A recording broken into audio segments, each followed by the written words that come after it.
This is John Jackson Miller, and you're listening to the Star Wars Canon Podcast. May the Force be with you. There are stories about what happened. It's true. All of it.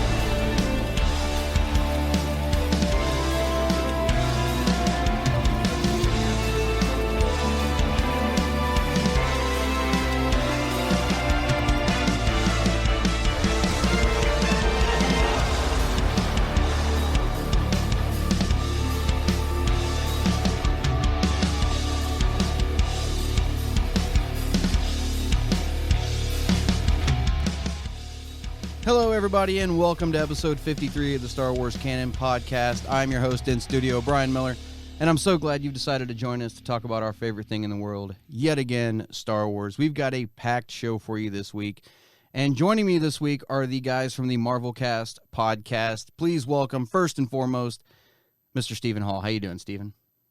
It is great to be back. Thank you for inviting us back, and I hope we can continue this collaboration on 1138, get you guys on Marvelcast, and get us back on Star Wars every once in a while. Sounds like a plan, man. And we've also got Mr. John Gregory Carse. How's it going, brother? It's going well. I'm very excited to be here, talk Star Wars. It's always a good day when you can do that. Oh, always. Yeah, Usuf couldn't join us tonight. He had a family emergency, so we're thinking about him, and hopefully everything goes well with him. So this episode, though, like I said, we've got a lot to talk about. It's going to be a packed show. But before we get into everything, guys, I wanted to give you a shot to kind of plug the Marvelcast a little bit and tell everybody listening to the Canon Podcast what it is you guys do over there. Go ahead, Steven. You want to take it off first? Sure. Yeah, we've been working with Brian for about 2.5 years now on 1138, and it's kind of kept growing.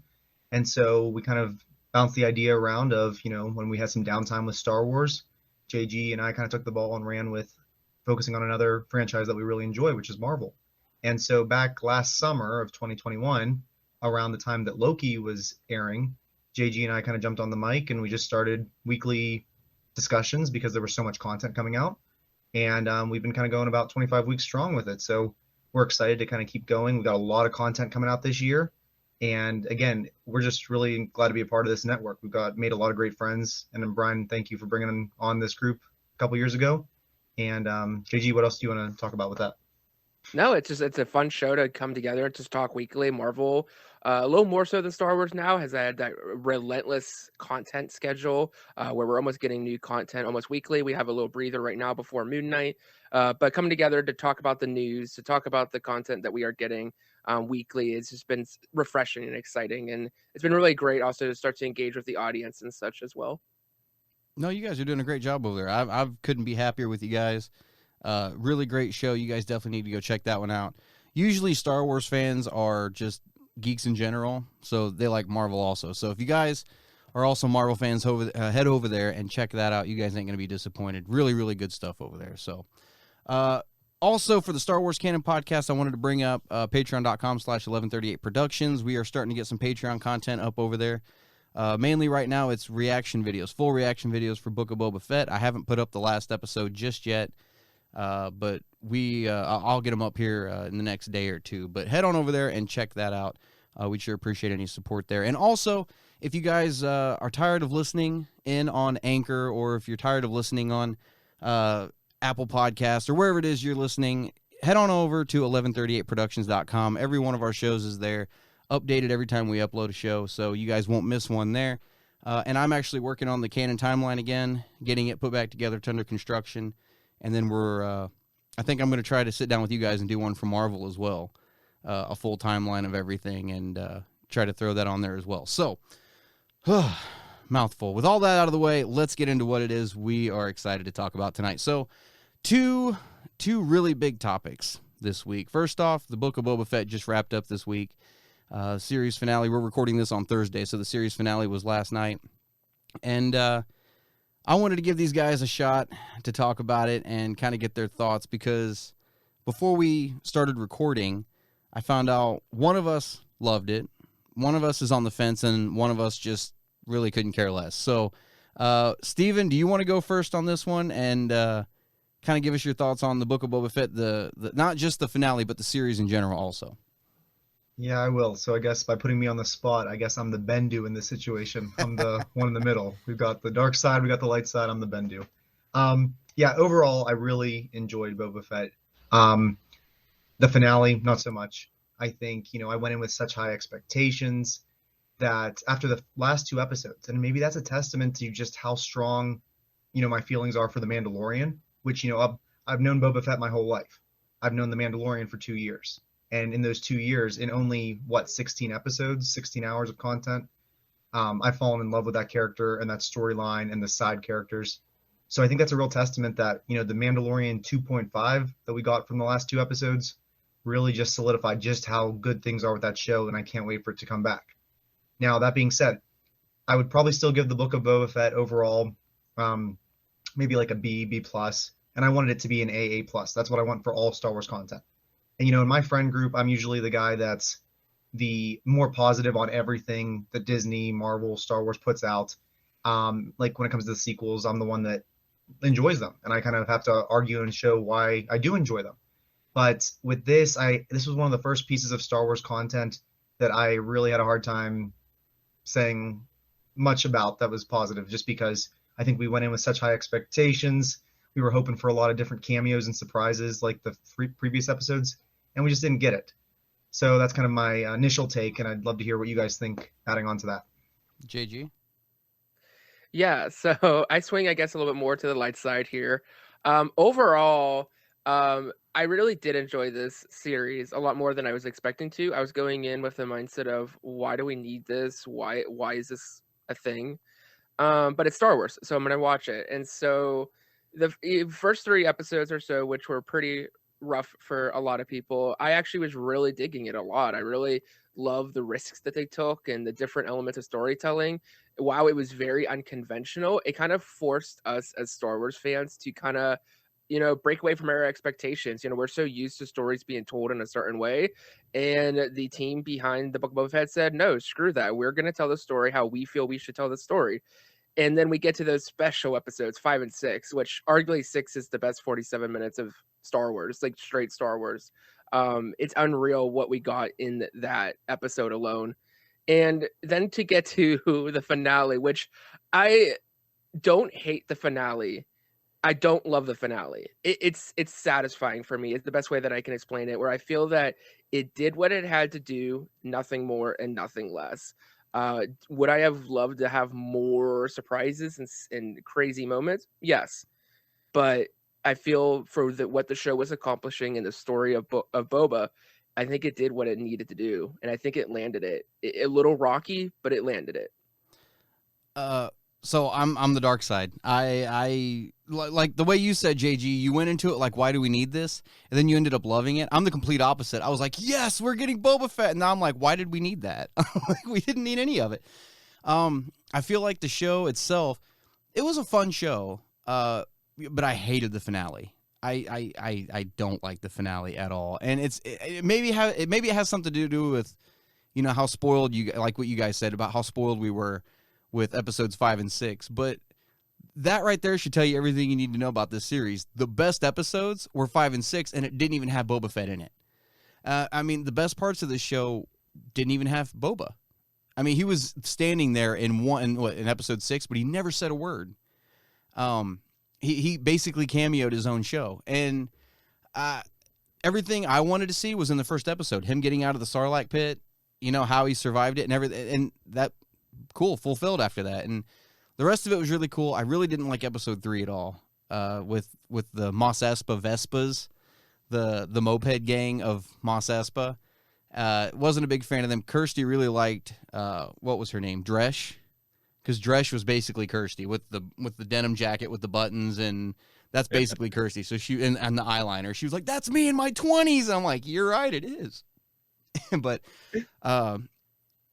episode 4 I loved, and there were a lot of things with the finale that just didn't make any sense. From what I'm looking at, is just plot holes galore, and I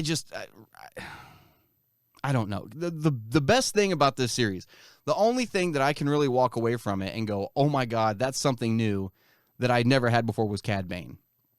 Because with even seeing Luke Skywalker, we'd seen him in Mandalorian. already. We already knew that Luke was back in the picture. Seeing Grogu again was nice, yes. Seeing Ahsoka again was nice. Seeing Ahsoka and Luke together was nice. But everything I'm saying that I liked about the series had nothing to do with Boba Fett himself. And so I feel like it was a wasted series almost. I don't want to say the whole series is wasted, but the finale could have been handled a lot differently. I definitely think it could have been, but I wasn't a big fan of it. So And you know what? This was actually like Robert Rodriguez's, kind of idea to bring in the show and work with Favreau. And when Robert Rodriguez directed the episode on Tython where Boba is kicking ass. And so that episode, when you compare that to the finale of this, and I hate to say it, most of the Star Wars Disney Plus content we've received so far is cinematic quality. It's AAA. It feels like it is. And this episode, the action of it just felt so much more like a TV show. And that's fine, but it felt like all the rest of the season and Mandalorian, what we've seen so far, is just such a higher quality, in my opinion, that I kind of was like taken out of it a little bit. Like, I know we got great special effects, but something about like the action scene, the fights, it just felt a little bit tamer than what I was hoping for. And where did Boba Fett keep his gaffy stick that entire fight? And then he just pulled it out of nowhere when he's fighting Cad Bane. Like, where was it? Because he did not have it on him. He didn't? He didn't. I thought it was there the whole time. He did not have it on him at all that entire fight. And I'm like, as soon as he pulled it out, I'm like, where the hell did that come from? And I was like, okay, but and then, the Cad Bane thing. Yeah. Getting friggin' shish kebabbed. Like, I know everybody's talking about how there's a possibility he's still alive because we saw the little beeping light on his chest. I didn't notice that when I watched it the first time, and when I went back and watched it the second time, that's when I was like, okay, I guess it is beeping. Because the first time I was pissed. I was like, how are you going to bring him in for 2 episodes? My favorite bounty hunter of all time that I literally made a mess on my couch over there when I saw it. How are you going to do that to him the very next week? And I was like, I mean, his story still has more to tell. Oh, yeah. I really hope he was in the first season of Bad Batch. I would really love Boba Fett to come in Bad Batch, especially with the whole arc with Omega, with, Cad Bane again. Like, there's so much story to tell about a young Boba Fett that could fit into Bad Batch. I mean, you could definitely bring Cad Bane potentially into, I don't think we would see him in Obi-Wan, but maybe Andor. You never know. Like, there's still more of him to see. Like, when a character dies in Star Wars, it's never the end of their character. right. Nope. I still want to see the story of the bounty hunter on Ord Mantell. That made Han change his mind, and I really want that bounty hunter to be Cad Bane. And now that we know Cad Bane's still around, I've got just a little bit more hope that maybe that story is going to get told one of these days, and it's going to be him. That should be either, like, again, a Disney Plus movie, or that should be a book, because they had 3 or 4 years of comics and they never touched on it when they filled in so much of that gap. I know you and I, we were talking, the 3 of us, before we started recording, with how good Luke looked last week. Like, you could easily do a movie, like a little special set between 4 and 5 right there, because with the technology they have right now, you could make the digital version of Mark Hamill, Carrie Fisher, Harrison Ford, of what they looked like. And I think they could do it well. And I hope that we do get more of that, because I would love to see those characters again, even digitally. Yeah, no, I remember when, because the talk of having Han, Luke, and Leia in a series now, or in something, started after Mando season 2, and I remember everyone going, well, technology's not quite there yet. He didn't look perfect in Mando. I think we're there. I think it's as good as it's going to get. You're never going to be able to perfect it, but I think it's there. And the fact that they hired a YouTuber after Mandalorian came out to come in and do the deep fake on Luke this time, that is awesome.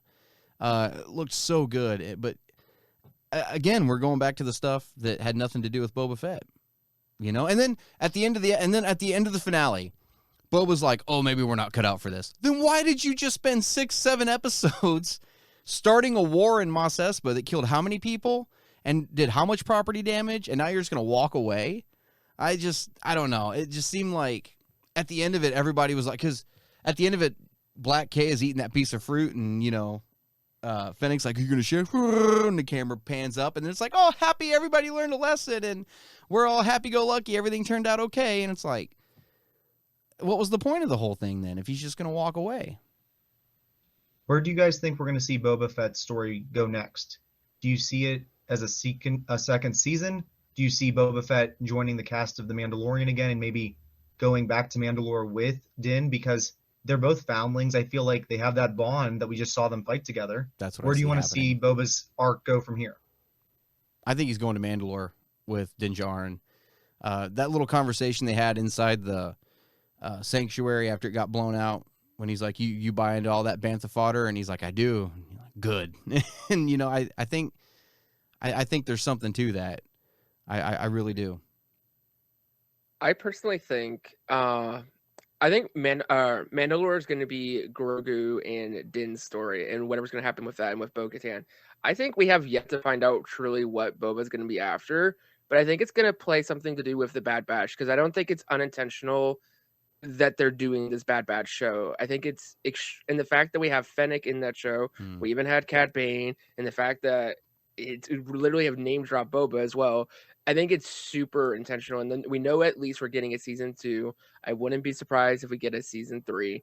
I think that whatever we're gonna see in Bad Batch is gonna play a lot into where we're gonna see Boba in the sequel era right now. I do think that he will team up back again with Din and Grogu, but I do think that this is a very intimate and a personal story. Like, he's going there to go to the springs or whatever it was called, to like redeem himself and to become part of that again. And so I do think it's a possibility that Boba shows up. I think this is a lot more intimate of a story right now. What if the Mandalorian is not referring to Din Djarin? What if it's referring to Grogu? The title, The Mandalorian. We're watching his story, and by the end of the show, and it'd be the Grogu's completely passed on. Yeah. Because that's what Grogu picked. They didn't show his decision, but they did by R2-D2 bringing him to Tatooine, that he obviously made the decision to not go down the Jedi path. But he has that basic training. Remember, he was at the temple in Coruscant. He then had a period of time where he wasn't training. But even having whatever it was, a couple weeks, a couple months with Luke, obviously the way he took on the Rancor, Grogu has the training to not be, he's not a Jedi, but he's like Ahsoka. He's force sensitive, he's powerful, and he's only going to keep getting more powerful and maybe learn from others along the way. Yeah. No, I had a feeling Grogu was going to end up choosing Din Djarin. He had to. The bubble on the back of the N1 gave it away. And we know in canon that Ben was Luke's first student, so we knew Grogu couldn't be his first student. And I ended up telling my father-in-law that, and he's like, "Oh, I didn't know that. You just ruined it for me." I'm like, "I'm sorry. I guess I shouldn't have said anything. My bad." But he's like, "No, it'll be all right. He'll be cute wearing that little Beskar tank top." I'm like, "Yeah, it'll be funny." So, but no, it was great seeing R2 again and everybody, and using Book of Boba Fett as a conduit to kind of show that story and that part of the universe for a little while. I don't know. I really haven't got a lot to say about Book of Boba Fett anymore. I've got 2 more questions for both of you guys to think about. The first one, the 3 of us, we read and keep up with content, whether it's comics, whether it's, anything on Disney Plus, you get it. One of the things I love about Star Wars is in 45 years, you go back when they originally just had 3 films, that's all they had. When you go back now, after seeing Book of Boba Fett, whenever you get new content, and I know, Brian, you're reading War of the Bounty Hunters right now, yes, where you're seeing a very badass Boba Fett. Does this new content, like the show, like the book, the War of the Bounty Hunters, how is that going to change your overall, when you go back and watch Empire Strikes Back and you see Boba Fett there? Do you have it in your mind already of his whole trajectory? Because that's one of the things I like doing, even now that we have Luke's whole story. I mean, knowing there's still where he gaps, ends up. obviously. You guys, like, when you rewatch stuff, do you have that in your head? Go ahead, JG.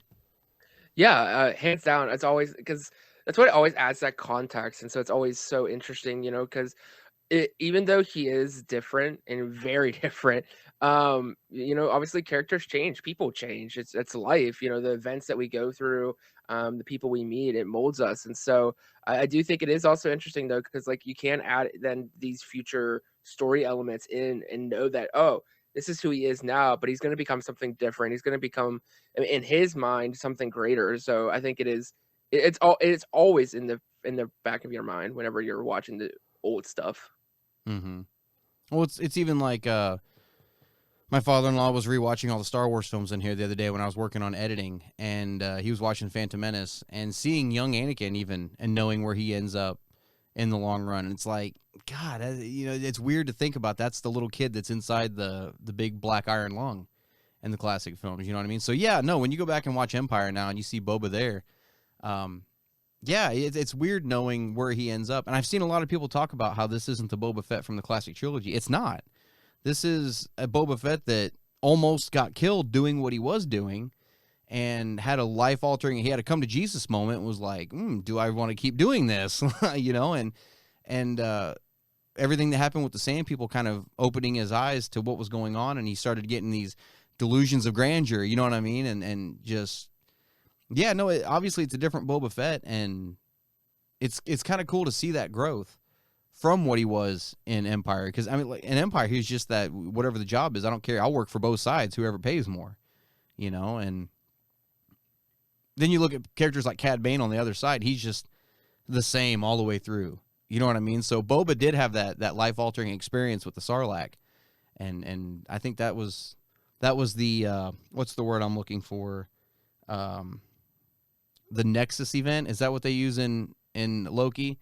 The Nexus event? Yes. Yeah, that was his Nexus event. So, all right. Now, my next question for you, gentlemen. If Kathleen Kennedy, if Dave Favreau, or Dave Filoni, Jon Favreau called you, because we already knew the three of us would have bet money that Cobb Vanth survived that shot from last week.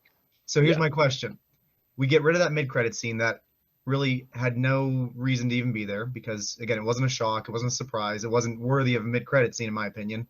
What are you putting in the mid-credit scene if you got that call from those guys right there?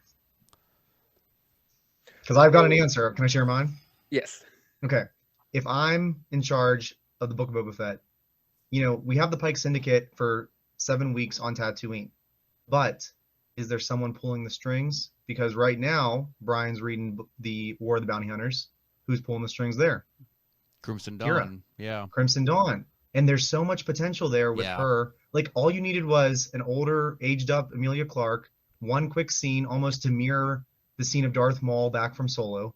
Like, that would have left people talking and left people wondering, okay, now you have Kira, you've got Thrawn coming into the picture. It could have added just that extra layer. And I don't know, I mean, maybe it was just hope of mine that I saw her, but that's what I would have done. What about you guys? Any other ideas? I had hopes. Yeah. Go ahead, JG. I had hopes for Kira. Knowing now kind of where they were going with it, I kind of go a different path. As like, because this is all telling one grand story. This is all one connect, specifically what these in between Return of the Jedi and The Force Awakens, like it's all telling a grand story. And so I almost feel like the next thing to do, as Mando season 2 set up Book of Boba Fett, I feel like it would be proper for them to kind of set up Mando season 3. And I think it'd be cool for them. And I feel like they should have done this. I'm okay with the ending. It was cute. It was wonderful.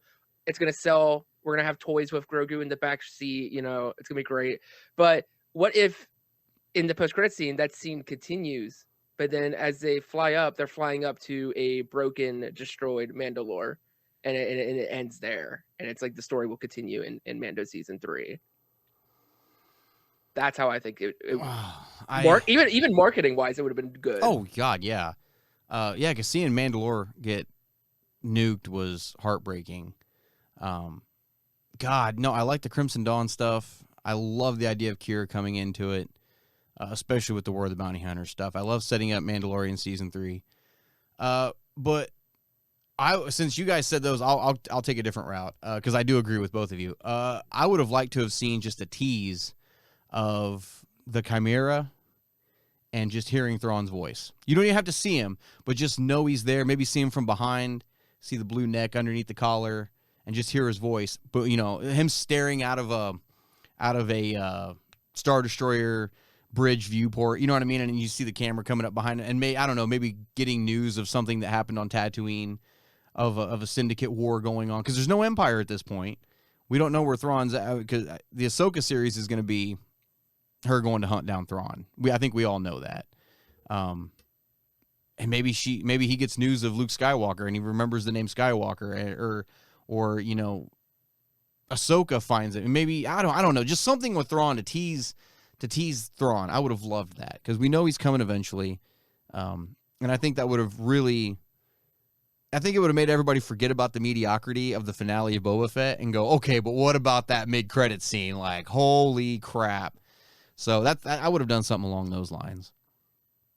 I think you could see that in Mando season 3 in that post credit. Oh, please, I think God. that could really like set it up there. Please, God. So the Ahsoka series is filming in April from April to November. Is that right? Give or take-ish. So we're saying probably summer next year, fall next year before we get Ahsoka. God, I don't know if I can wait that long. I don't know. I'm so glad we got that tease of her last week because that's going to tide us over a little bit. I still want to see Luke and her first meeting. Yes. I need that in canon somewhere. Yes. That's an Ahsoka. That's going to be in the Ahsoka show. You can't. I hope so. It has to be a I feel flashback, like, yeah. You could open it up that way, yeah. I feel like, because like if you did that, then like, okay, because like while these were kind of off-putting that these 2 chapters were there, they were intentional for this. I feel that they were intentional for what they were doing in Book of Boba Fett. Because these are the people that has been affected by him or somehow affected him. Mm-hmm. But I do think that if you did put that scene in there and have the whole, hey, your father was like my best friend, like that's going to just steal everything. No matter what you do, no matter, even if this finale was epic, people are still going to be talking about the Ahsoka, Luke, Anakin talk. So I feel that is 100% something. I mean, we know Hayden is coming back for the Ahsoka show. So Force Ghost. Oh, he is. I didn't know that. Yeah. Oh, yeah. Oh, Yep. I knew he was coming back for Obi-Wan, but I didn't know about Ahsoka. Okay. Yeah. Oh, no, he's in Ahsoka That's definitely can't get here soon enough now. I don't know if you guys have seen the comic. I don't know who drew it. It was a fan that drew the comic. I saw it on Facebook. It was Ahsoka meeting Luke for the first time, and she's like, I wish you could have met Anakin. And he's like, I did. At the end, he came back, and she's all teary-eyed. He came back and then just loses it. I want something like that would be awesome to see, and just that connection that she had with Anakin, you know what I mean? It would have been awesome to see something like that. I saw something on Facebook tonight that showed like there were only 2 connections away, like because if you look at some of the other canon material, Hera has the connection obviously with Ahsoka, and Hera's also had scenes with Lando and Leia in different content media. So like that's the 2 connections there that easily on Endor they could have somehow made a connection there. Oh yeah. Yeah, that's true. Don't forget the son. Don't forget Jason. He's out there. Oh yeah, we still have to see. I mean, that's again. I'm expecting Ahsoka's going to be Rebels live action 2.0, right? I assume. They've Ezra, already cast Sabine. Sabine's in there. Yeah. So did they get the guy to play Aladdin as Ezra? Did they? Was that who they ended up casting? Hasn't been cast yet. Oh, I thought It hasn't been. It's not official. It's like pretty much all but official. Okay. I didn't know if they had, because I knew that was pretty heavy going around, but I hadn't. It's like 99.9%. You'll probably hear about it in May. That'd be a good match. It'd be a good mix. I think it'd work. But anyway, Ahsoka also, I wanted to talk about that real quick with Boba Fett. She seemed more like Ahsoka in this than she did in Mando. She had the speech pattern down a little bit more in the body language, and I actually felt like I was watching Ahsoka more this time than I was in Mando. So I of course it was Filoni directing her. Did he direct that? He didn't direct that episode. He did. Yeah, he did. Of Mando? Both of her appearances. Yep. Oh, did he? Okay. Yep. So I don't know. I think she's probably a little bit nervous the first time. Like Probably, now yeah. you've had a year to get used to it. Right. Probably watch more of it or study it. Like just having that hand on the hip, like this classic look. Yeah, and the way she crossed her And- arms and then held her hand out, she's like, perhaps he's a Yeah. Padawan now, you know? Like, just little things like that, yeah. Mm. But, no, overall, I give the series a 6 out of 10. And it was going to be a 9 out of 10, but the finale knocked it down 3. So, 6 out of 10. What about you guys? I think I sit around. I think I can comfortably, positively say probably around an 8. Like a low 8, like leaning towards like that 7.5. An 8 like, minus. An 8. Yeah. Yes. And once again, I'm the Bendu. I'm the 7. I'm the 70% for this one. And when I wanted it to be a 90 or 100, but I'm the Bendu. Fair enough. All right. So I think it averages out, though, to the 7 amongst all of us. So, guys, let us know in the comments below. What did you guys think of the Boba Fett series? Be civil. You guys know how it is. Look, because Book of Boba Fett's going to be a divisive thing amongst fans. I don't think it's going to be as divisive as Last Jedi, but it's going to be one of those things that people are going to argue about. So, enough of Book of Boba Fett. Now that we're moving on, that series is in the can. let's talk about one that is coming in a couple of months. We finally got an announcement on Obi-Wan Kenobi. It is coming May 25th on the 45th anniversary of the original Star Wars. Usif and I, God, I couldn't even get a word out there for a second. Usif and I were just talking about this last week, wondering when they were going to announce this. And I was dead set on May the 4th. I honestly thought it was going to be that. It lined up pretty well with Moon Knight, with it starting on March 30th. And if we got 2 episodes of Moon Knight, it was going to work perfectly. But I guess we're going to get that little 3-week break in between. So what do you guys think about this? Because this is the most, as far as I'm concerned, this is the most anticipated project I've ever seen from Disney Lucasfilm. Yeah, I think it's pretty exciting. I think, once you get past the May 4th, you look at what that date is. It's the anniversary of Star Wars. So I think that is very appropriate, very touching. I also don't think it's a coincidence that it's also the night before Celebration. So I expect that there's going to be a lot of stuff going on around there, screenings, or even Hayden and it's showing up there as well. I expect they're very intentional. They know what they're doing, and they're doing it for a reason. May 4th would have been nice because it's sooner, but hey, May 25th, sure. Yeah, I think this is, like Brian said, the most anticipated show, but also I think it has a lot of pressure on it. I think coming off the heels of Boba Fett, Deborah Chow did great in her Mandalorian episodes. So I want to see what she does here. She's in charge of the entire project. She's directing the whole project. I'm so excited to see Ewan take back on this role, and Hayden Christensen.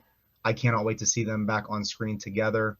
I bet there's going to be lots of surprises. I think it's going to, again, like we talked about earlier, it's going to change the way that you look at the original trilogy when you see the Darth Vader mention Obi-Wan, or Obi-Wan mention Darth Vader. When you look at that scene of Obi-Wan in his hut talking to Luke for the first time, you're going to have a very different feel for that scene. So watch it again now, because you're never going to be able to watch it the same way.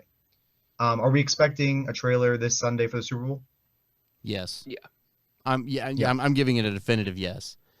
I'm not going to reveal who it was, and I don't know that it's going to be the Super Bowl. I'm not going to reveal my source, but I did talk to somebody who knows that trailer. They've basically got it finished. They're polishing it, and they're just waiting for the moment. And I'm thinking that moment is going to be this Sunday.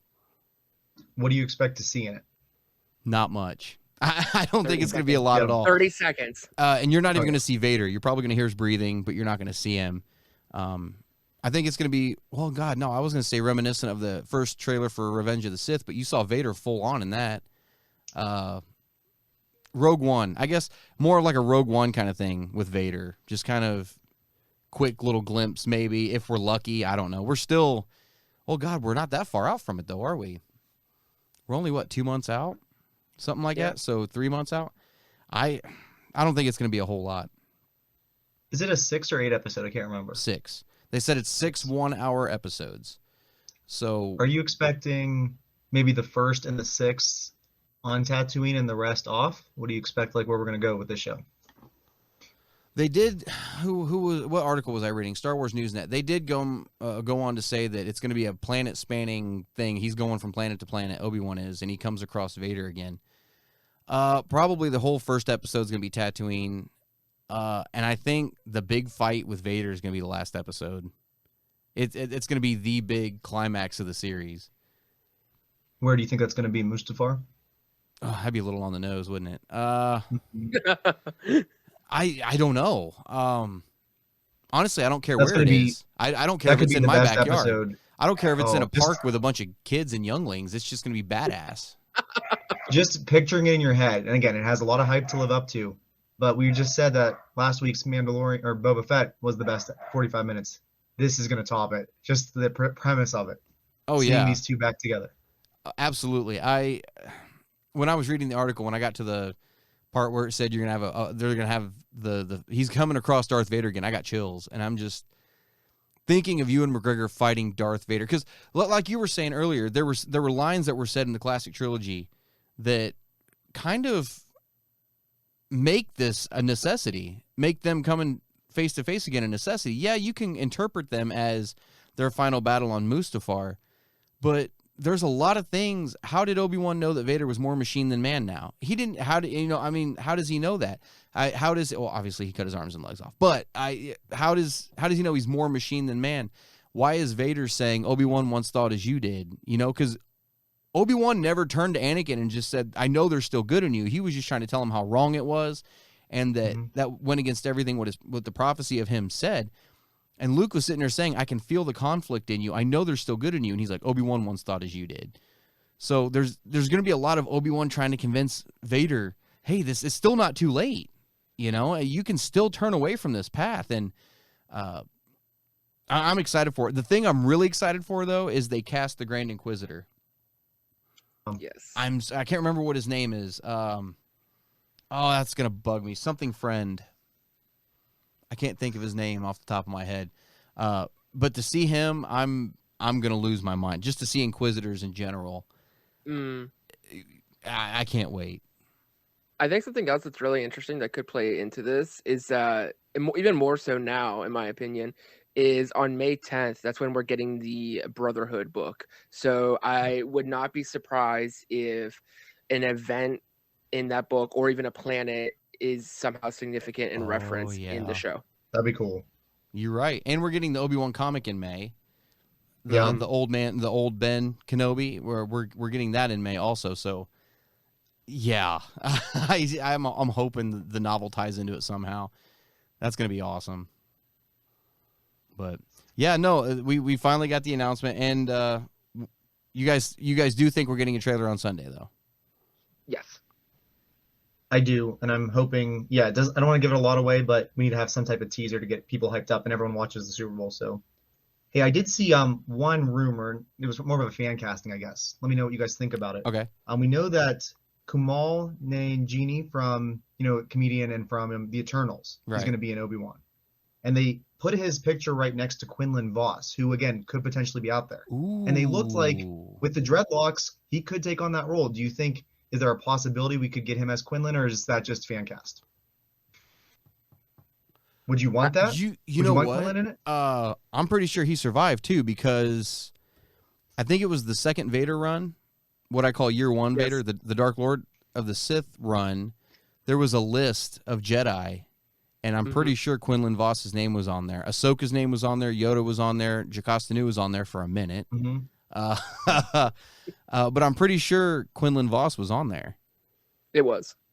And we only had one episode of Clone Wars with him, plus then Dark Disciple. So in canon, he has a very limited screen time, but it would be really interesting to see kind of, again, he's such an interesting character from Legend to then have a bigger role here. And he already had that relationship with Obi-Wan in the Clone Wars in that one episode. So it would be cool to see them connect even for an episode maybe. And it'd be cool to see the Force psychometry, because we've never really seen that actually be used other than in Clone Wars. I mean, he used it a lot in Dark Disciple, obviously, but to actually see it being used, especially in a dark time like that. And he was also in Phantom Menace. He was undercover in Mos Espa also. So, I think that'd be cool. I think that'd be a good casting too. So we're definitely probably going to get, we know we're getting Owen and Beru. Yeah. That means we'll get a Luke. We haven't seen a casting for that, I don't think yet. Who else would you like to see? I mean, we were spoiled in Boba Fett with cameos. Are there any other cameos from this time period, whether it's in the Imperial side, Jedi side? Who do you want to see, or what would make this show even better for you? I want to flashback to Satine. Oh, give me Satine content. Let me cry over again, please. I want Qui-Gon's Force Ghost to pop up at some point. Absolutely. And I would love a flashback to the Clone Wars. Yes. And get Ashley Eckstein to play Ahsoka as the young version of her. Play Snips. I would love that. Yeah. Yes. And then that'd be cool. Like a live action scene from Clone Wars, like not one that's adapting a scene, but another battle. Just the three of them. Even adapting one, I'd be happy with. Yeah. Even if it was, them meeting for the first time, to see that in live action. That'd be cool too. But yeah, I want more Clone Wars content. I want new original stuff.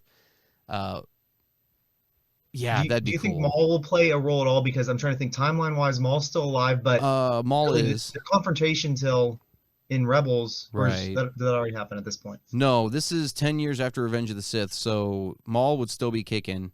He died 4 years, so this is 5 years before 5 or 6 years. But I before doubt Maul Maul died. met up with him before their Yeah, no, final he didn't know where confrontation, he right? was. Mm-mm. He didn't even know he was still alive Yeah. until they combined the holocrons. So I don't think we're going to see Maul. We may see a flashback to Maul. That'd be neat, but Mhm.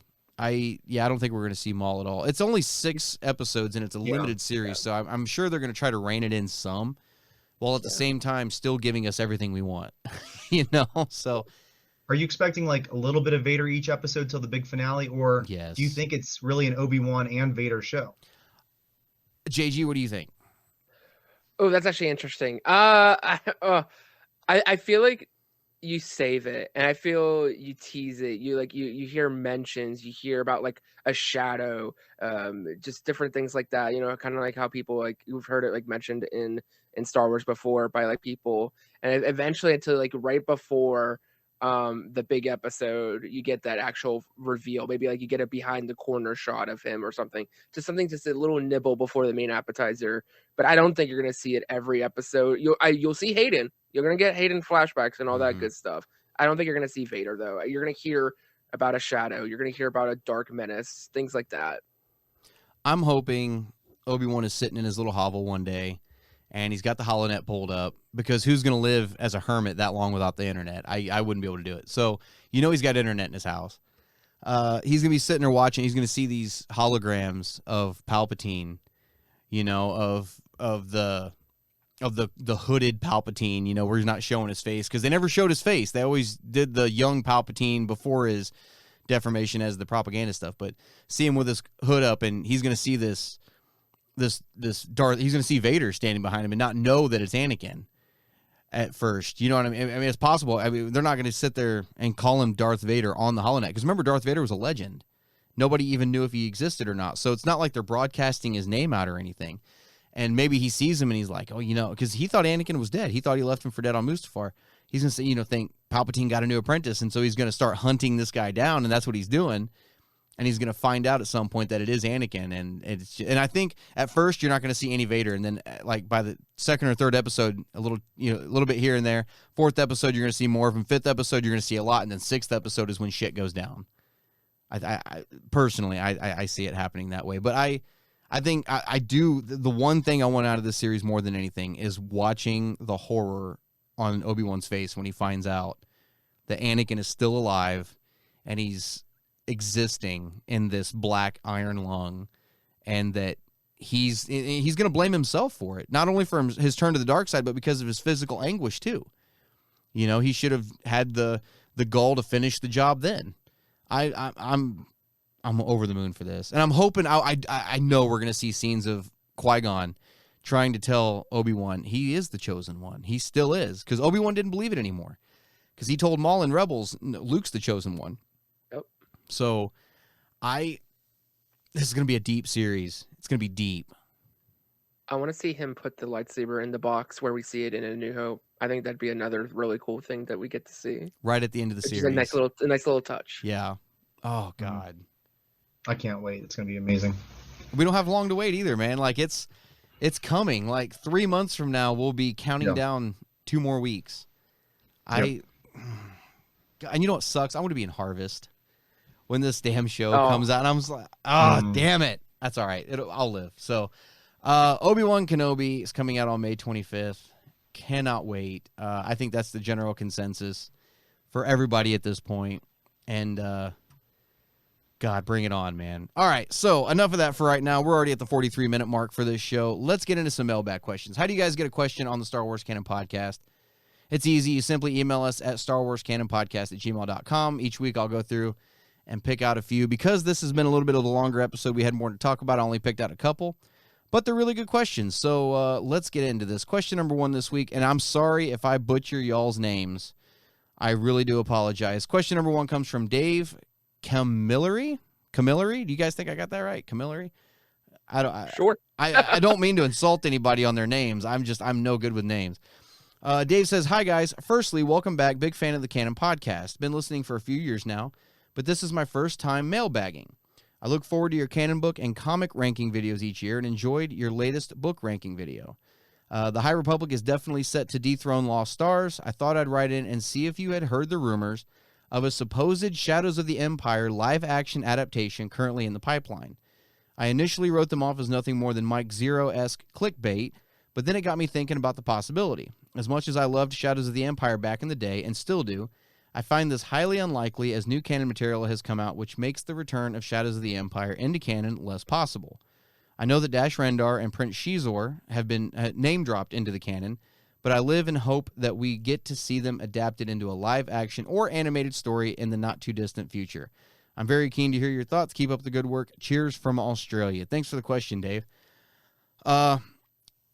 Shadows of the Empire was the first canon novel. It was the first Star Wars novel I ever read. And it really got me into reading all the books, and I went from there to Heir to the Empire and kept going, just kept going. Shadows of the Empire holds a very special place in my heart, which makes it so painful for me to say, no, I don't think it's ever going to be adapted into canon. I think there's too much stuff there during that year between Empire and Return of the Jedi already that kind of keeps this story from being told. What do you guys think? I would have said that maybe about a year ago. I still think it's very unlikely. Very, very unlikely. I do think it's not like 100% never going to happen because we got Visions and we got Ronin, and obviously they're still producing. I mean, and they're going to sell, but they're still producing the legends, the essential legends. Mm-hmm. They're even doing the audiobooks for some of the legend books. So they're still making content. Are they willing to put the resources into something like this, though? I lean towards no, but again, we got Visions. And so I do think in the right scenario, in the right amount of, and the resources line up and the right person does it, I would not be shocked if they get something like that. They slap the Legends banner on it. They make it very known that, hey, all of you freaks love canon, all of us, like, don't freak out. This is just for fun. Enjoy it. Let people enjoy something. It could very well happen in the next decade. Yeah, I don't think it's going to happen right now. I think I never read the book. I played the video game on Nintendo 64 when I was a kid, and so playing as Dash Rendar because Han's frozen in carbonite at the time was different, but I liked it. I still had fun with it. I think, if anything, we've seen how Lucasfilm has handled like Legends characters, like bringing in Thrawn to a different era than he was originally in the original novels. Could you do something in a different time period? Because like Brian said, you only have a year between Empire and Return. And we've already had a lot of comics and at least one or two books in that area. So it's filling up pretty quickly with other big events like the War of the Bounty Hunters. Could you do something crazy that I was just thinking about? Like, instead of Shadows of the Empire, could you do Shadows of the First Order? Could you bump it ahead into the future? Maybe. Could you change up the canon and bring in some of these characters? It's possible. But I agree. I don't think that I don't know. It depends on who's running it, who's making those decisions, who had an idea for a good book or a good story. Mm-hmm. But no, I haven't heard anything, and I don't think it's going to happen right now. JG brought up a good point with the Visions and all that coming out with this legend stuff. The remake of Knights of the Old Republic is another good example. They're saying that's not canon, and they're just calling it a remake. There's a market for legend stuff. There's a huge fan base out there for legend stuff, and I've always said I don't understand why they couldn't keep producing legend stuff and just, like you said, slap the Legends banner on it and keep it on its own timeline. Just keep it on another timeline inside the cover of the book so there's no confusion. I don't see a problem with it at all. With Shadows of the Empire, the story's already there. If you're doing legend stuff, the story is already there in the form of a novel. But I don't see why they couldn't do an animated or even live action adaptation to it. Live action, I'd lean more towards animated if they were going to do anything with it. Live action, that'd be a hell of a budget. Because Shadows of the Empire was a huge story. I mean, if that was made into a movie, that would be a huge blockbuster film. I mean, that was a great story. You're going back to Tatooine with the swoop bike gangs, and you're seeing Luke building his green lightsaber, and you know what I mean? You've got the skyhook that Shizor had with the elevator going to. You've got so much stuff you would have to come up with. And there's already things in canon that actually, now that I'm thinking about it, contradict Shadows of the Empire directly, with Leia getting the Bausch disguise from Maz Kanata instead of getting it from Guri.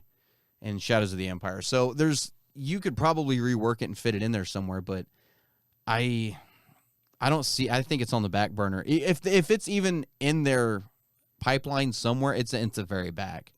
I don't think it's going to be anything that sees the light of day. As cool as that would be, it pains me to say that because I loved that story. Steven mentioned the game on Nintendo 64. That was my entire childhood, was playing that game. Matter of fact, I've got an emulator on my computer that I play it once in a while, and I forgot how cheesy that game actually was, but at the same time, how delightful it was.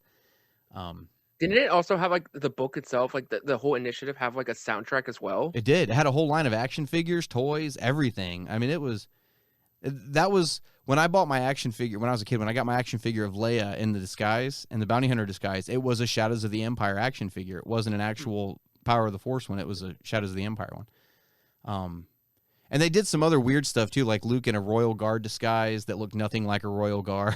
Like it was just crazy stuff. Chewbacca with a flat top. That was kind of interesting to see for the first time. But Boba with the flat top was kind of the inspiration for Black Chrysanthemum also. So I don't see it ever happening. Like I said, as much as it pains me to say that. I know there was a mention of Dash Rendar. I don't think they called him by name, did they? I don't remember what it was in. But I don't remember Prince Shizor being brought into canon yet, was he? Yes. He was, but I don't think you're there yet, Brian. Okay. Because it was War of the Bounty Hunters, wasn't it? Oh, is it War of the Bounty Hunters? Okay. Yeah. We don't see him, but they mention him. You'll hear the name. Gotcha. Okay. Yeah, I got like halfway through War of the Bounty Hunters. Yeah. I get my comics once a month, so I don't get to read them weekly. So I had a month gap, and I was like, well, crap, I don't remember what happened. So I decided to wait 2 more months to get them and then go back. And now I'm working all the way through them again. And I actually put them in chronological order this time, not in the order they were released. So now I'm actually reading it, and it's like Clone Wars again. It's like really coherent reading through it again. So yeah, no, I'll get there. Now that you said that, though, I'm really excited to keep going and get through it. Might do a review series of just War of the Bounty Hunters alone, because that's the reason I didn't do a comic ranking video this year, because everything last year was War of the Bounty Hunters, and it's one massive conglomerate story across how many months? 9 months. Yeah. So I mean, It the only started, thing, like in May, it was long. yeah, the only thing you're gonna be able to October, rank is War of the Bounty Hunters and High Republic. I mean, that's really it. So that's the reason there was no comic ranking video this year. So I hope that answers your question, Dave. Thank you for being a listener, especially all the way from Australia. That's cool, man. Thanks for writing in. Do appreciate it. And the second question this week is from Isabella Cortez. I'm pretty sure I said that one. I'm pretty sure I said that one right, at least. I get a gold star for once. Hello, my friends. I want to let you know I love your show over most of the other Star Wars YouTube content I see because of your acceptance of all opinions and outlooks. It is nice to find such a positive channel, even when you're talking about movies and books you don't like, and I look forward to 1138 Radio when you bring this same positivity to other franchises as well. My question regards the rumors of a Lost Stars animated adaptation. Do you think this will really happen, or is it just hearsay? Thank you for your content, and may the Force be with you. JG, you look excited to talk about this. Let her rip. Yes. Yes. Very ironically that we're talking about it, because I just lent it to a friend for the first time. One of my friends locally, he got into Star Wars books through the High Republic, so it's been really exciting to have someone close to me personally talk about it. But he's like, I want to read more. And I was like, okay, are you ready? And he's like, I'm ready. I said, you're going to read Lost Stars then. And I got a play-by-play of it all. And just reliving through those experiences and everything, and hearing this rumor, because I did see this like whenever this started going around, I was like, heck yes. And honestly, this is something I think that can happen and will happen. This is something that fans have talked about and speculated for years. Like, of, man, how cool would it be to take some of these books and turn them into short films? And now, before this, I'd be like, I don't know about that. But we have Disney Plus. You can literally make it and put it on there and call it a movie. Be about an hour and a half long, and it would do so well. And it probably wouldn't hurt you too much, but you're gonna win over a lot of fans. And I would be thrilled to the moon to see that happen. Steven? Yeah, I agree. I mean, JG hit the nail on the head. This book still means so much to me. I mean, the High Republic, which we can talk about another time, really is another level for me too, because I agree, Brian, I think JG, we're all on the same playing field where Lost Stars and also some of the High Republic novels. But I mean, Lost Stars is a book I haven't touched I haven't gone back to in 7 years, just because there's always new content. It's hard to go back. I know, Brian, you did a nice job going back to some of the older stuff this past year, and I want to do that whenever I have the time. But it's like, this is a book that has been etched in my brain, and it's just perfect. Like, I listen on Audible for most of my books, but that was one I had to go pick up and buy because it was just so well done. And I think, yeah, bring it on. I think a television show would be perfect as a way to adapt it. I think I also want a sequel. I want to see those characters again. And it's a shame we haven't seen them since 2015 because that book was so well received. I don't know when they're going to pop up again, but we need more of that story for sure. Lost Stars was, when that book came out, it was Aftermath, Lost Stars, and then Weapon of a Jedi, Smuggler's Run, and Moving Target all came out on the same day, leading up to Force Awakens. And all of the publicity was on Aftermath, and it should have been on Lost Stars.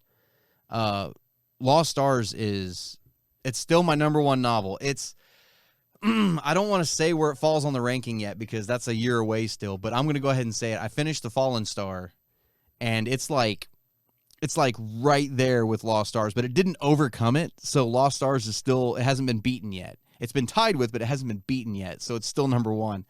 I adore Lost Stars, and I'm looking forward to going back and rereading it again. I think it would lend itself really well to a limited series, animation or live action, either or. It'd be cheaper to do animation, but seeing that in live action, some of these events from the classic trilogy again play out from another point of view in live action would be so cool to see.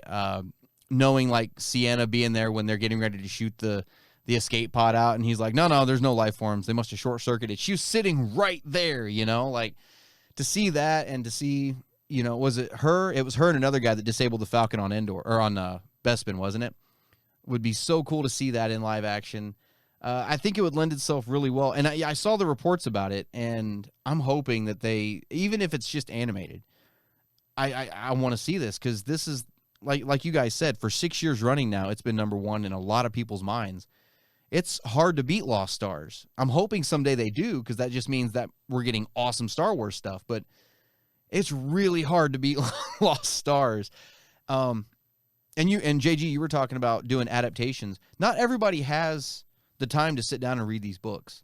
Not everybody has the resources to be able to go out and get every single book like we do to be able to read everything. And that's a great story. I think it's essential Star Wars stories for the saga. So with Thrawn, they tried doing like a 6-issue comic run of Thrawn, a little like adaptation of it. It was all right. It was the bullet points basically of the Thrawn novel. I'd love to see something like that for this. And not just Lost Stars. There's a lot of novels. Bloodline would make an amazing series. A full movie for that. Oh, God, yes. That's a thriller. That's a drama. A political spy thriller, yeah. Especially because I say this, and I don't want to, I won't reveal what it is because I'm just so cautious because people need to There's see a huge read it spoiler for in that themselves. book, yeah. Mm-hmm. One of the galaxy's largest moments in like leading up to the sequels is in a book. People don't know one of the biggest moments in Star Wars, and it blows my mind. It is like it's in a book, and people don't know this happened. And it's so huge. When I was reading Bloodline for the first time, I still had a guy doing the canon library back then with me. He finished it before I did, and he was like, "Dude, you've got." To go finish Bloodline because I was like halfway through it, and I was like, I'll get to it. I'm busy. He's like, no, you're gonna make time right now. You're grounded. Go read, and you'll know what I'm talking about when it happens. And when I got to that point, my jaw dropped, and I had to I closed the book and I set it down, and I sat there for a minute, and I'm like, this is not happening. There's no way this is happening. Oh my God. And I hollered at Carse, and I'm like, you're not going to believe what's happening in this book. And I told her, and she's like, are you shitting me? And I'm like, no, I'm serious. And I picked it back up. I finished the book that night. I do all mine, like I said, on audiobook, usually the first time. And so I was out on a walk on this track that goes past my house. And I remember listening to it the whole time. And I was about a mile from my house, and I just had to stop and sit down. Like, and there were people that walked right past me, but I had my earbuds in. Isn't it crazy? Like, again, for a book, not something visual, we can all remember where we were and what happened in that moment. 5, 6, or how many years ago that was. Oh, I was on an airplane reading it. Oh my gosh. It's just as big as Luke, I Am Your Father. Yeah. Oh yeah. I mean, it's just as big as that. It is. And And I think also, oh, sorry. Oh, no, go ahead, because I think I was about to spoil it if I said the next thing I was going to say. Go ahead, go ahead. I think just also to kind of like summarize it. I think one thing that would really go well with it doing Lost Stars as a show, because at first I was like, oh, movie sounds good. I think what'd be so incredible is, you know, you tell the whole story of Lost Stars, you get to the end, and we know where Lost Stars ends up. And we've seen that story and that battle being told through so many different mediums. Mm-hmm. What if for like a grand finale, we got all of those different perspectives all in one final event? We finally got to see this battle play out through everything. We've seen it in Aftermath. We've seen it in Lost Stars. We've seen it in Battlefront. We've seen it in so many different stories, but we haven't seen it all in once. And we haven't really even seen it visually really either. No. So. Yeah, no, Battle of Jakku deserves to be seen. And not even all, because like you said, it's been told in a lot of mediums. Every medium had a different aspect of the battle going on too. In Aftermath, you had everything going on in the observatory that was trying to crack the planet in half. In Battlefront, you were Iden Versio flying around. Like there was so much going on. Do you remember all the hype people thinking Gallius Rex was Snoke? Yeah. Back in the day? Yes. Yeah. I was one of those guys too. I was like, I know that's him. Like, and no, had nothing to. And then when I read that the first time, I didn't realize that Tashu Lupe was the Emperor's assistant from Return of the Jedi that he's talking to in the background. I had no idea that's who that was. And then when I went back and read it the second time, I'm like, I want to know what this guy looks like. And I Googled his name real quick, and I'm like, holy shit, I didn't realize it was him. And I'm like, well, that's cool. And what you made Aftermath even better for me after that, you know? And I was like, this guy's a fucking nutcase. But yeah, no, there's so many things going on in the Battle of Jakku that you got all these personal things going on too with these characters, between Iden and her father on a Star Destroyer crashing, with, you know, Sienna and what was the guy's name? Thane from Lost Stars, with their story going on. And then what was going on with, God, why did her name just leave me? Nora Wexley. With Nora Wexley and Admiral Ray Sloan and all them going, what was going on down there? All these personal battles were going on, making up this conglomerate, huge galaxy-shattering battle, and we've never seen it on screen. And if you're someone that only watches the movies or Disney Plus shows, you have no idea. Like, why is there a Star Cruiser on Rey's planet? Which again, if you're just a casual viewer, you have no idea what the significance of that is. Yeah. And it's huge. It's absolutely huge. It gives people, I think, also the opportunity to feel even more a part of it. Because I imagine, and I obviously can't speak for people, but people who don't read the books and comics, when their friends are like, oh my gosh, do you know this character? Or do you know this event? Like now, if you put these into like these animated films or even live action short films, now they could start to kind of feel even more part of it. You know, maybe they can like, oh, now they could be the ones that are shaking their friends. And they could be the ones like, do you know this character? Like, I just saw it in this short film. Like, and I think it gives people more that like, not inclusiveness is not the right word, but they can feel more part of it, I guess. Right. A little more up to speed with everybody else. Yes. And that's why it goes back to what I was saying. People don't have time to sit down and read these books. You know, I barely have time. I've got 2 teenagers, a toddler, a full day job, and a wife to keep happy. And I barely have time. I had to build my own room as an escape to get away from everything. You know what I mean? Like, you know how much that cost me? Jesus. So it's hard to keep up with all this. Do what? Speaking of time, I have a funny story I never told either of you, but it ties with Star Wars. So you mentioned a few minutes ago, back in September of 2015, when they put all those books out on the same day, right? Right. So that was September. I got all the books, and I'm not the fastest reader, of course, but beginning of October, I meet my wife, my future wife, and I did not even reach out again to her until December 13th, because I said to myself, I need to focus. This is a girl I just met, but I've got Star Wars Force Awakens coming up in 4 months. And so I reached out to her the very first time. Next time I ever talked to her was a message that said, so are you going to go see the movie this weekend? And that's how our relationship really started, because I had to spend September, October, November reading all those books. Well done. Well and done. And here we are years later with a Padawan on the way. There we go. When I met Kirsty, I've been a Star Wars fan as far back as I can remember. And when I met Kirsty, I was actually still in the Army. And when I finally came home from the Army, she hadn't met my family yet. And I came home and invited her over to the house for the first time. And so I told my mother, I was like, whatever happens, do not let her step foot into my bedroom. Because in my bedroom, it looks like your room right now, Steven. Like there's action figures on the wall. There's posters up. I mean, it was absolutely ridiculous. It was obvious why I was still single at the time. And I told her, do not let her in my room. I don't care I don't care if you have to stand sprawl eagle in front of the door. Do not let her walk into that door. And so Kirsty comes over for the first time, and the first thing out of my mother's mouth is, why don't you go show Kirsty your room? And I'm like, you suck so bad. Like, and she did it on purpose. I know she did. And so I show Kirsty my room. She walks in, and she sees all my stuff hanging on the walls, and she's looking around, and she goes, oh, you like Star Wars? And I'm like, oh, crap. I'm like, yeah, a little bit. And she was like, I've never seen Star Wars. And so in an instant, my brain went from, oh my God, this girl's going to break up with me because I like Star Wars, to an instant to, how am I going to break up with this girl because she's never seen Star Wars? Like, it was instant. But then she said, but I want to watch it. And I'm like, okay, we can fix this. We can salvage this. This is going to happen. I get to show somebody Star Wars for the first time. This is awesome. And then I messed up. And then I messed up and started with Phantom Menace. Okay. Yeah, I messed up. I should have showed her in the order that I got to see him in. But then she went and got a Star Wars tattoo, so it all worked itself out in the long run. So yeah, no, it's a miracle that you and I are not single in a basement somewhere.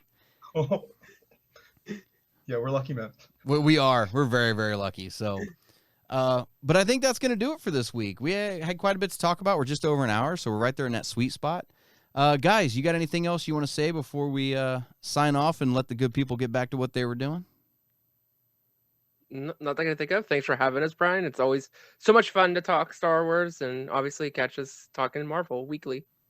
Yeah, listen for Marvelcast. And again, Brian, anytime we can jump on with you, we have a blast. So thanks for inviting us back this week. Hell yeah, guys. You're always welcome. Thanks for joining me this weekend. I do appreciate it. Hey, guys, make sure to check out patreon.com/1138productions if you want to help support this podcast in any way. If you want to get a question on the podcast next week, you can send it to Star Wars Canon Podcast at gmail.com. And definitely check out the Marvelcast Podcast with these guys, also here on 1138, doing a great job over there. So, with all that out of the way, I hope you guys have a good week. And until next time, guys, may the Force be with you.